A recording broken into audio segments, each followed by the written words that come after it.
আসসালামু আলাইকুম প্রিয় দর্শক।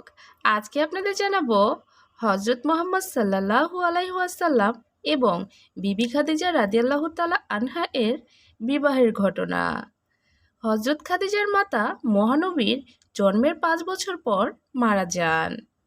আরও 10 বছর পর মারা যান তার বাবা। বাবার মৃত্যুর পর খাদিজা রাদিয়াল্লাহু তাআলা আনহা সব সম্পদের অধিকারী ও ব্যবসার দায়িত্ব পালন করেন এবং তা আরও বেশি সমৃদ্ধ করতে সক্ষম হন। মহানবীর সঙ্গে বিয়ের আগেও খাদিজা তার সম্পদের কিছু অংশ এতিম, অক্ষম, দুর্বল ও দারিদ্রদের জন্য ব্যয় করেন। জাহেলি যুগে আরবরা যখন নারীদেরকে সম্মান দিত না, স্ত্রীর প্রতি অত্যাচার এবং আরবদের অনেকেই যখন কন্যা সন্তানকে জীবন্ত কবর দিত, নারীর প্রতি সেই অসম্মানের যুগেও আরবরা হজরত খাদিজাকে দেখত সম্মানের দৃষ্টিতে।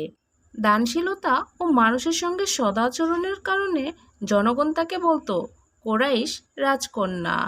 রাসূলুল্লাহ সাল্লাল্লাহু আলাইহি ওয়াসাল্লাম এর সঙ্গে বিয়ের আগে বিবি খাদিজা রাদিয়াল্লাহু তাআলা আনহা এর দুবার বিয়ে সম্পন্ন হয়। তার প্রথম স্বামীর নাম আবু হালাহ হিন্দ বিন নাবাস তামিমি। আবু হালাহার ঔরসে তার 2টি পুত্র সন্তান জন্মগ্রহণ করে। প্রথম পুত্রের ইন্তেকালের পর তিনি দ্বিতীয়বার বিবাহ বন্ধনে আবদ্ধ হন। কিছুদিনের মধ্যে তার দ্বিতীয় স্বামীও মারা যান আর রেখে যান অগাধ ধন সম্পদ। এরপর কিছুদিন তিনি একাকী থাকেন। তখনকার সময়ে মুহাম্মদ সাল্লাল্লাহু আলাইহি ওয়াসাল্লাম কেবল যৌবনে পদার্পণ করেছেন। মক্কা নগরীতে মুহাম্মদ সাল্লাল্লাহু আলাইহি ওয়াসাল্লাম এর নাম সবার মুখে মুখে। খাদিজার কান পর্যন্ত পৌঁছল এই সংবাদ। তিনি মুহাম্মদ সাল্লাল্লাহু আলাইহি ওয়াসাল্লাম এর কাছে লোক মারফত খবর পাঠালেন তার ব্যবসা দেখভালের জন্য। খাদিজা এটাও শর্ত করলেন যে তাকে অন্যদের থেকে বেশি পারিশ্রমিক দিবেন। মুহাম্মদ সাল্লাল্লাহু আলাইহি ওয়াসাল্লাম তার আবেদন গ্রহণ করলেন। খাদিজার পণ্য নিয়ে তিনি সফর করলেন শামে। এই কয়েকদিনের মধ্যেই খাদিজা বুঝে গিয়েছিলেন যে মুহাম্মদ অন্যান্য কুরাইশ যুবকদের মতো নয়। একসময় তিনি বিবাহের প্রস্তাব পাঠাতে মনস্থ করলেন। ইতিমধ্যে একদিন খাদিজা মুহাম্মদ সাল্লাল্লাহু আলাইহি ওয়াসাল্লাম এর কাছে নিজের দাসী নাফিসা বিনতে মুনাব্বিহ এর মাধ্যমে হুজুরে কারীম সাল্লাল্লাহু আলাইহি ওয়াসাল্লাম এর নিকট সরাসরি বিয়ের প্রস্তাব পাঠালেন। তিনি মুহাম্মদে সাল্লাল্লাহু আলাইহি ওয়াসাল্লামকে বলল, মুহাম্মদ, আপনি বিবাহ করবেন না? তিনি বললেন, বিবাহ করার মতো সামর্থ্য আমার নেই।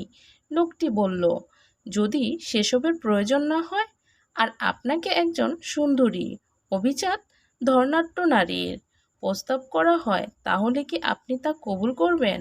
মুহাম্মদ রাসূল সাল্লাল্লাহু আলাইহি ওয়াসাল্লাম বলল, আমি কবুল করব। এখন বলো, সে নারী কে? আবার লোকটি বলল, তিনি হলেন খুয়াইলিদের কন্যা খাদিজা।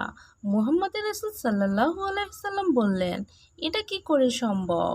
তিনি অনেক সম্পদশালী। এভাবে বিয়ের শুভক্ষণ চলে আসলো। পবিত্র হৃদয় খাদিজাকে দোজাহানের বাদশা বিবাহ করলেন। বিবাহের সময় খাদিজার বয়স ছিল 40 আর মুহাম্মদ সাল্লাল্লাহু আলাইহি ওয়াসাল্লামের ছিল 25। খাদিজা রাদিয়াল্লাহু তাআলা আনহা সম্পদহীন রাসূল সাল্লাল্লাহু আলাইহি ওয়াসাল্লামকে বিয়ে করায় অনেকে তাকে তুচ্ছ তাচ্ছিল্য করছে। কুরাইশ বংশের একদল অহংকারী ও নিন্দুক মহিলা খাদিজা রাদিয়াল্লাহু তাআলা আনহাকে কটাক্ষ করে বলতো, তোমার এত অভিজাত্য ও সম্পদের অধিকারী হবার পরও কেন দরিদ্র এই যুবককে বিয়ে করলে? খাদিজা রাদিয়াল্লাহু তাআলা আনহা এর জবাবে বলেছিলেন, এই সমাজে মুহাম্মদ সাল্লাল্লাহু আলাইহি ওয়াসাল্লাম এর মতো আর কেউ কি আছে? তার মতো চরিত্রবান ও মর্যাদাবান দ্বিতীয় কোনো ব্যক্তিকে তোমরা চেনো? আমি তার সদ্গুণাবলীর কারণে তাকে বিয়ে করেছি। প্রিয় দর্শক, এই ছিল আমার আজকের ভিডিওটি কেমন লাগলো কমেন্টের মাধ্যমে অবশ্যই জানাবেন প্লিজ। ভালো লাগলে একটি লাইক দিন আর এরকম ইসলামিকমূলক ভিডিও পেতে আমার চ্যানেলটি সাবস্ক্রাইব করে পাশে থাকা বেল আইকনটি ক্লিক করে রাখুন। এতে করে আমি ইসলামিকমূলক ভিডিও আপলোড দেওয়ার সঙ্গে সঙ্গে নোটিফিকেশন চলে যাবে আপনাদের কাছে। আপনাদের মূল্যবান সময় দিয়ে এতক্ষণ ধরে আমার ভিডিওটি দেখার জন্য অসংখ্য ধন্যবাদ। আজকের ভিডিওটি এই পর্যন্তই।